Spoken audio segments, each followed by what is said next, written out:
Slovakia की राजधानी स्थित राष्ट्रपति आवास में एक विशेष योग सत्र का भी अवलोकन किया। तो ये तस्वीरें अपने आप में बेहद महत्वपूर्ण, जहां पर प्रधानमंत्री नरेंद्र मोदी पहुंचे हैं स्लोवाकिया के राष्ट्रपति के साथ। एक तरफ लैंड ऑफ स्नेक चार्मर्स का स्टीरियोटाइप और दूसरी तरफ कंसिस्टेंटली भारत की कल्चरल इन्फ्लुएंस को भारतीय सॉफ्ट पावर के थ्रू स्ट्रेंथन करना, उनकी एक्सेप्टेंस को डीपन करना, यही है फर्क। स्लोवाक रिपब्लिक ने शायद पीएम मोदी को अब तक का सबसे मेमोरेबल रिसेप्शन दिया है। आप पूछेंगे क्यों? तो देखिए, कल आपने हमारे इस वीडियो में देखा था कि किस तरह वंदे मातरम की यह परफॉर्मेंस, मंत्रोच्चारण और भारतीय कल्चरल प्रेजेंटेशंस के थ्रू स्लोवाकिया ने सिर्फ भारत के साथ अपने बायलैटरल रिलेशंस का ही नहीं बल्कि उन वैल्यूज का भी सम्मान किया जिनका रिप्रेजेंटेशन पीएम मोदी एक ऐसे राष्ट्र के नेता के रूप में करते हैं जो दुनिया की सबसे पुरानी जीवित सिविलाइजेशन मानी जाती है।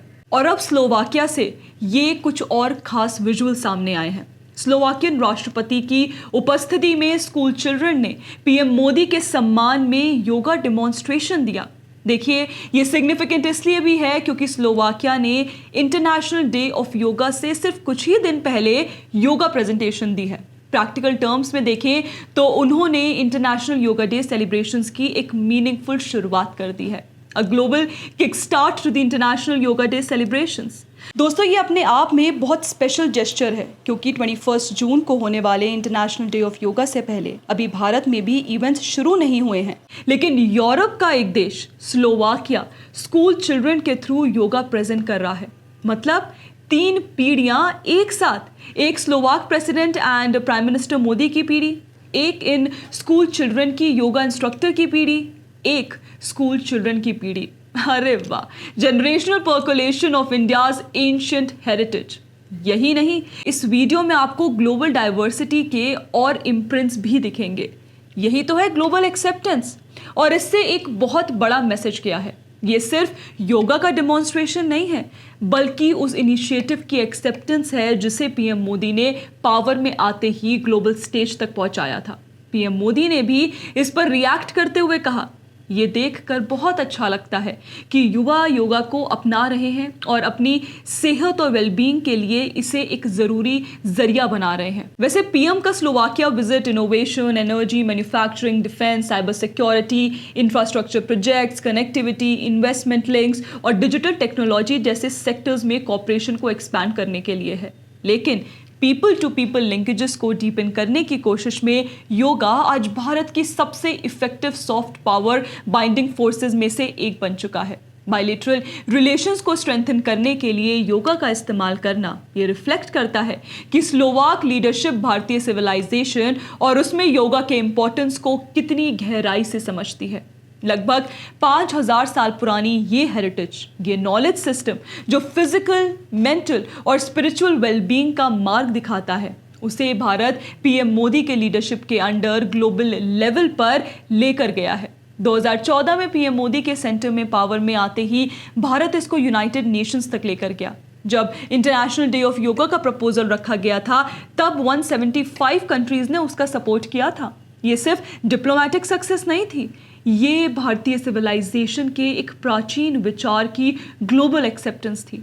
और स्लोवाकिया के इन बच्चों की झलक हमें वही एक्सेप्टेंस दिखाती है।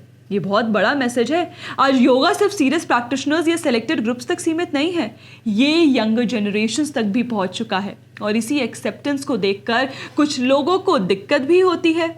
द हिंदू की डिप्लोमेटिक एडिटर सुहासनी हैदर जैसे लोग शायद पीएम मोदी के स्टेट विजिट्स में योगा को देखकर इसे क्लीशे भी कह सकते हैं, जैसा कि कल हमने आपको इस वीडियो में भी बताया था। एमईए को एडवाइस देती हैं कि उन्हें लेस क्लीशेड स्क्रिप्ट का इस्तेमाल करना चाहिए। हो सकता है उनकी माइंड और बॉडी स्टिफनेस ही उन्हें ऐसा कहने पर मजबूर कर दें कि एमईए को कुछ और डीपर इंटरैक्शंस इंट्रोड्यूस करने की जरूरत है। और वैसे भी इस बार के इंटरनेशनल योगा डे में तो पश्चिम बंगाल हाईलाइट में रहेगा। इस योगा डेमोन्स्ट्रेशन से डीप इंटरैक्शन क्या होगा मैडम? एक वक्त था जब योगा कुछ सेलेक्टेड कंट्रीज तक ही रिस्ट्रिक्टेड था और जो लोग इसे सीरियसली सीखना चाहते थे उन्हें भारत आना पड़ता था। फॉरेन नेशनल्स भारत के अलग अलग हिस्सों में योगा और मेडिटेशन सीखने आते थे। हिंदू स्पिरिचुअल टेक्स्ट और गुरु BKS अयंगर जैसे योगा स्टॉलवर्ड्स की पॉपुलैरिटी और रीच के कारण पूरी दुनिया जानती थी कि योगा की ओरिजिन्स एंशिएंट हिंदू सभ्यता और स्क्रिप्चर्स में है। हाँ, वेस्ट ने अपनी ज़रूरतों के हिसाब से इसे कभी फिजिकल एक्सरसाइज के रूप में अडॉप्ट किया, कभी मेंटल वेलबींग के टूल के रूप में, लेकिन इसकी ओरिजिन्स को लेकर दुनिया में कभी कंफ्यूजन नहीं था। दिलचस्प बात यह है कि जब चाइना अपने सिविलाइजेशनल सिस्टम्स जैसे मार्शल आर्ट्स को प्रोपोगेट करता था, हॉलीवुड तक पहुंचता था और पूरी दुनिया में सेलिब्रेट करा जाता था, तब इन लोगों को कोई दिक्कत नहीं होती थी। तब किसी ने नहीं पूछा कि ये कल्चरल प्रोजेक्शन क्यों हो रही है। लेकिन भारत की हजारों साल पुरानी योगा परंपरा के साथ हमेशा एक अलग स्टैंडर्ड अप्लाई किया गया। इंडिपेंडेंट इंडिया में कई सालों तक योगा को लेफ्ट लिबरल आइडियोलॉजी के लोगों द्वारा या तो स्टीरियोटाइप बना दिया गया या फिर एक क्लीशे के रूप में ट्रीट किया गया। और इसका एक बड़ा कारण ये भी था कि योगा का संबंध सनातन परंपरा से है। लेकिन 2014 के बाद तस्वीर बदलनी शुरू हुई। आज दुनिया भर के देशों ने योगा को अपनाया है। पिछले 12 सालों में उन देशों में भी योगा का प्रचार हुआ है जिनके साथ भारत के रिलेशंस हमेशा आसान नहीं रहे। 2015 में पहला international day of yoga Rajpath पर ऑर्गेनाइज हुआ था। उस इवेंट ने 2 गिनीज वर्ल्ड रिकॉर्ड्स बनाए गए। पहला, लार्जेस्ट योगा क्लास, और दूसरा, सबसे अधिक नेशनैलिटीज की पार्टिसिपेशन, जिसमें 84 कंट्रीज के लोग शामिल हुए थे। ये वसुधैव कुटुंबकम का प्रैक्टिकल डेमोन्स्ट्रेशन था। और यही फर्क भी है कि नेहरू दुनिया को कैसे देखते थे और मोदी दुनिया को कैसे देखते हैं, जो बात हमने वीडियो के शुरुआत में आपको बताई थी। मोदी सिर्फ डिप्लोमेटिक रिलेशंस नहीं बिल्ड कर रहे थे, वो lifestyle diseases, stress, mental wellbeing और हेल्थ चैलेंजेस के सॉल्यूशंस के रूप में भारतीय नॉलेज सिस्टम्स को दुनिया के सामने रख रहे थे। और यही भारत की सॉफ्ट पावर का रियल ट्रांसफॉर्मेशन है। 2014 में भारत UN जाता है और 2026 में हम देखते हैं कि PM मोदी को एक यूरोपियन नेशन योगा के थ्रू रिसेप्शन और एक्सेप्टेंस दिखा रही है। ये स्टीरियोटाइप से रिस्पेक्ट तक की जर्नी है, एक कल्चरल सिंबल से ग्लोबली रिस्पेक्टेड नॉलेज सिस्टम बनने की जर्नी।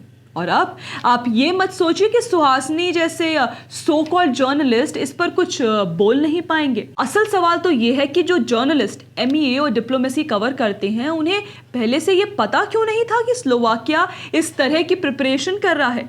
आइडियली उन्हें इसकी रिपोर्टिंग पहले ही करनी चाहिए थी, लेकिन वो ऐसा नहीं कर पाए और वही उनकी न्यूज सेंस को एक्सपोज करता है।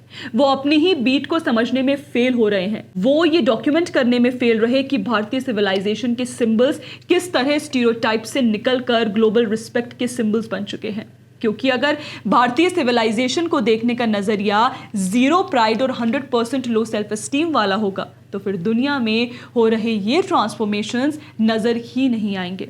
रिजल्ट ये हुआ कि मोदी के अंडर जो भारतीय कल्चरल इन्फ्लुएंस पॉलिसी मेकिंग के थ्रू दुनिया भर में पर्कुलेट हुई, उसका उन्हें 12 सालों से और 12 सालों में अंदाजा ही नहीं हुआ। क्योंकि जब इंटरेस्ट नहीं होगा तो इंफॉर्मेशन भी नहीं होगी, ना अपनी बीट से और ना ही होस्ट नेशन से।